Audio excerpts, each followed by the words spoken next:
پچھلی دفعہ بھی طلاق کے حوالے سے میں نے ڈیٹیل ڈسکشن کی، تو بعض لوگوں نے اس میں کامنٹس میں لکھا کہ جی جو احادیث میں طلاق کے طریقے کے متعلق چیزیں آئی ہیں یا اجماع امت سے اہل سنت کے ہاں ٹرانسفر ہوئی ہیں، تو بعض لوگوں کی یہ ریزرویشن ہے کہ ہم ان چیزوں کو اس لیے ایکسیپٹ نہیں کرتے کہ وہ قرآن کے طلاق کے طریقے کے مخالف ہیں۔ تو جب قرآن میں جو طلاق کا طریقہ بیان ہوا ہے اس طریقے سے ہٹ کے جو بھی طلاق دے گا اس کی طلاق اسٹیبلش ہی نہیں ہوگی، یہ ان کا موقف ہے۔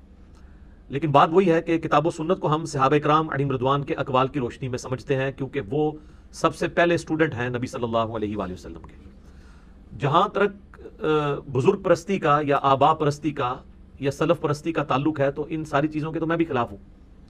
لیکن اگر کوئی شخص یہ کہے گا کہ ہم صحابہ کرام یا اہل بیت کے فہم کو چھوڑ کر ڈائریکٹ قرآن کو اپنے فہم کے مطابق سمجھیں گے تو ظاہر ہے کہ اس کا یہ ہم فہم ایکسیپٹ نہیں کریں گے۔ اس کی وجہ یہ ہے کہ قرآن حکیم کے اولین مخاطبین جو ہیں وہ صحابہ کرام تھے،